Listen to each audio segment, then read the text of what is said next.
So I've almost completely gotten rid of my gas syndrome. And before you start looking at me weird, I'm not talking about Putin.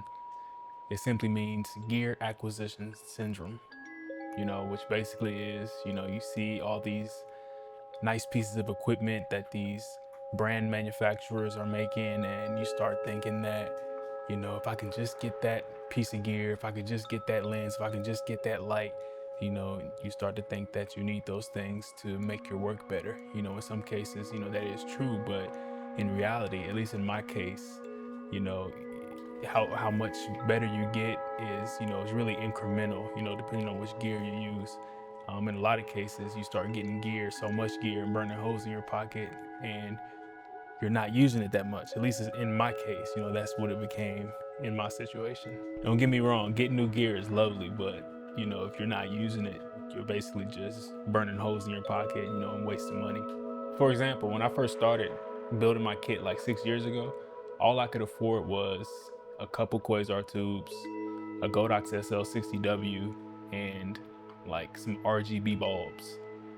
And I started to think that I needed so much more power. I needed this, I needed that, and I started buying like a whole bunch of RE tungsten heads and getting high powered LEDs like the Forza 500, the Forza 300, and I got some really good uses out of that equipment. I used it on specific shoots, and they done me well, but I did find myself reaching for them less and less, because if I wasn't shooting like a corporate shoot or something like a short doc or something like that, I was mainly shooting short narrative films. And the short narrative films that I shoot, I'm shooting mainly on location in real people's houses, in actual people's establishments and restaurants and things like that. It just wasn't practical a lot of times to use that equipment because these rooms and these certain places that I was shooting at, they're relatively small. A lot of times they're really small, and there is just not a lot of space to mount up C-stands, to mount lights and use a whole bunch of cutters and diffusion and things like this. I was almost never needing to battle the sun. A lot of the shorts, for some reason, that I shoot, they take place, at night or coming towards sunset. So I wasn't battling the sun a lot. A lot of times, there wasn't even ground level windows for me to place a lamp outside the window. A lot of times, these houses and these establishments are like up 2, 3, 4, 5, however many stories high, and I don't have light stands to rig up that high and put a lamp on there. It just wasn't practical for me at the time. But what that did do is show me the importance of like actually having grip gear on set, things like silks and diffusions and negative fill and bounces, things that actually shape and take away the existing light that's already there, so that you can get the look that you want, because that's really how you're going to get the look that you want, is by shaping light as well as taking away light to get darker sides on your face. That's the light side. Darker sides on your face. And transitioning back to using more lower powered lights and just mainly grip and using natural light, you really start to find different ways to get a good image. And also, I just don't really like lugging around a whole bunch of expensive equipment and big lamps and a whole bunch of C-stands and stuff, because carrying cases for that stuff starts to add up pretty quick, and I'd rather just keep my kit pretty nice, light, and simple, and then rent the gear to supplement. If I need bigger lights, I'll supplement that with my smaller powered, decently powered LED lights with something like lens rentals, or I'll go to a rental house or something like that. If I can get it done with lights that are like 100 watts or less, then I'm gonna do that. You just want to spend the time lighting. It's that fucking simple. And using lower power lights is actually what I did on this short film that I'm about to show you guys now. It's actually what I've done for the last few short films that I've shot. For example, this is a film directed by my friend Corey. In this case, I had a Godox Sl 60W, those really mini small tube lights that my friend Terrell brought on set for me to use. And I had a black blanket that we used as neg, and also had a reversible like bounce silk that we also used as a kind of neg just to block out the window, and it worked just enough. In the space that we were in, we didn't have virtually any room at all. Like, the room was really small, and it took place in the daytime, but our actress Taylor, her action was to go over to the window and open the curtains, and then you would see the bright light come in, and then the scene would change into an overall daylight lit scene. Like I said, we didn't have any black curtains on hand, but I did bring on set a black blanket that I had as neg, and we just put that behind the blinds inside the room. It looks kind of weird, but it works for the shot. You know, it's a really quick shot that we're gonna have her pull down the curtains. You'll see that in a little bit. The other window also had something blocking the light. It was my reversible bounce sheet, which isn't black at all. It kind of stops the majority of the light from coming in. And it worked really well because I was also using an ND filter inside. So that cut, you know, a good amount of light already. So it worked just enough for us to get these shots for this scene. Especially since we're opening the window and letting more light in, it kind of just helped things stay consistent and kind of help those windows not to blow out. A majority of the lights are really in frame. I just had one of those small tube lights set to a cooler color to light our actress. I had one of those Govee RGB light bulbs inside that lamp set to a warm tungsten color to kind of give ambience in the room. And then just off frame, there's another tube next to our actor, edging him out, giving him some exposure. And then the last light was the Godox Sl 60W, which I think that was really only turned up to about maybe 50 or 60%. That was just to give a little more detail in the shadows, just so everything wasn't completely crushed. But the scene was meant to be, you know, a bit on the darker side anyway, so it worked pretty well. The only other grip I really had was some cinefoil, and then I had my egg crate on the Godox softbox just to angle that light directly on our actor Salim, as well as that small tube light that's edging him. I wrapped that in cinefoil so it's not spilling everywhere as well. Pretty simple, pretty basic. We're also on sticks a majority of the time on a tripod, so I was able to go in post and sweeten up the rest of the shot how I wanted to, you know, in ways that I couldn't do on set. You know, I'm not fixing things in post, but finishing in post. You know, I get the shot as good as I can on set with the dynamic range that the pocket allows, and then in post you can utilize all that dynamic range by going in and sweetening things up. Like I said, we're not fixing in post, we're finishing in post. I shot it using my custom Kodak 2383 LUT. It's just a modified version of the default LUT in Davinci. This is the Rec 709. My split tone in the upper and lower end as well. And this is the new look creator in Davinci, and I've been loving it. You know, I selected the vintage preset. It kind of gave it this 80s feel to me, accentuating that blue laptop glow, which I really liked. The looks are cool as hell as well, but this one overall just was the best straight out of the gate and closer to the final look that I wanted. I tweaked a couple of the sliders, but mainly used the custom grain feature, and that's really it. The look creators are 10 out of 10 for me, to be honest. You know, having everything in one node just speeds up my workflow so much. You know, I don't have to add halation to one and then glow to another and then grain to another. That shit was killing my laptop, bro. Now on the clip level, everything was mainly just exposure changes, you know, opening up areas a bit so they weren't completely crushed, bringing down areas so they weren't too hot, like this laptop area, the left side of our actor, and this lamp.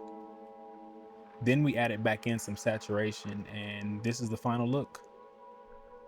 A bit stylized, but it works for this little 5-minute film. I think it looks pretty decent for a few small lights. And for the second location, we were in a basement using the same lights. The first shot is a POV of a content creator setup, and those tubes in the back were set to a purple and yellow on the back wall behind our actress page. And I had the Godox in the same softbox, but with an extra layer of diffusion on the outside to soften Paige's skin more. When we cut to this behind the scenes angle, I shifted everything over a bit and put the ring light in the direction of the softbox to keep that light motivated, as if she was being lit by it this whole time. I wish I had lowered it just a little bit because it is a little more contrasty, but I also felt like the higher contrast helps to push this whole idea that this angle is her outside of the realm of her content lighting. I think it works pretty well. It's not a perfectly lit film by any means, but it goes to show big fancy lights aren't always the best option to opt for, especially if all you own is lower wattage lights. At least before you consider buying big expensive equipment, look into renting from like a local rental house or from a site like Lens Rentals and just play with them. Run diffusion tests, put it outside a window to see how and what times of day you can challenge the sun if needed. You can schedule a shoot with a friend, do a spec project, or book a music video. You'll have the rental instantly paid for and some cool shots for your reel. Just don't fall into thinking you need all the new fancy lights to make a film.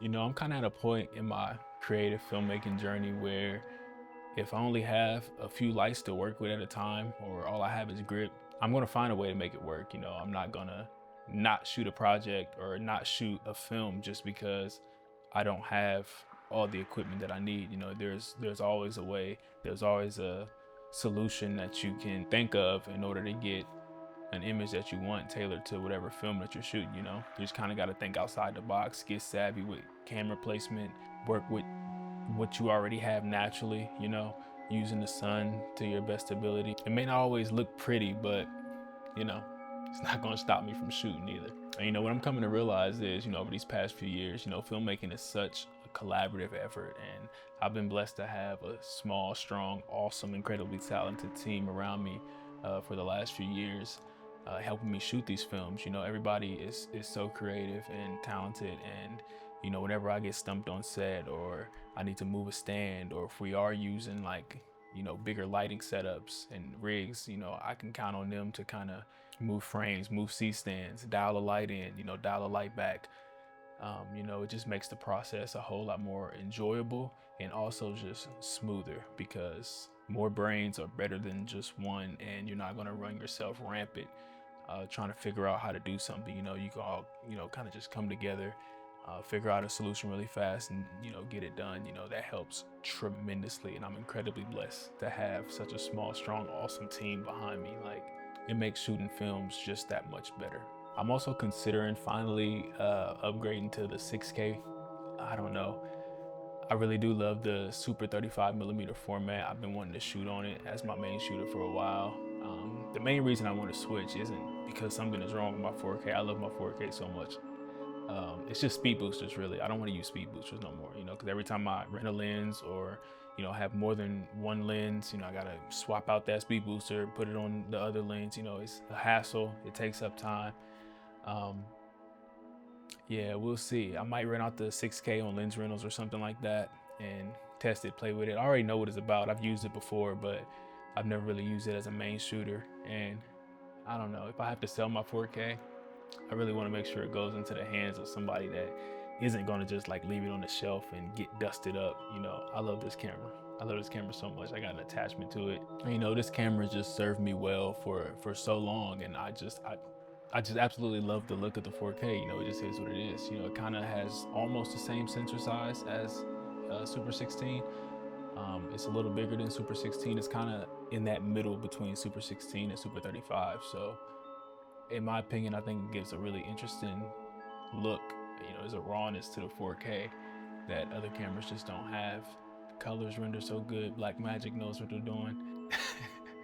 So I might not even sell it. I might just get the 6K, bring it on, and then just continue to use this.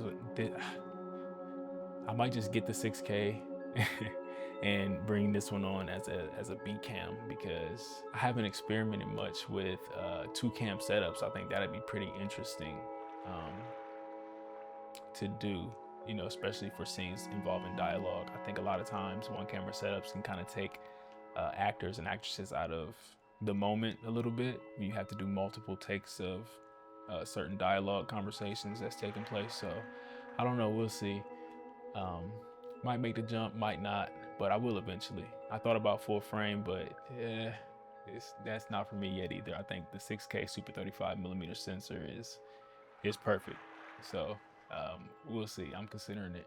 But yeah, that's really all I wanted to share with you guys. Just a few frames, a couple practical tips. I have a couple practical video ideas that I plan on dropping. I may drop a couple other different kind of videos, kind of just, you know, highlighting my favorite directors, my favorite cinematographers, my favorite inspirations, things like that. I really like In-Depth Cine's channel, the way they do things, so I may drop some stuff in the style of that pretty soon. just experiment with a few things. But yeah, look out for those, and I'll see you on the next one. Appreciate you guys. I ain't gonna tell y'all to subscribe or like or nothing like that, but I don't like begging, so just you know, just yeah, go ahead. I'll see you on the next one. Peace.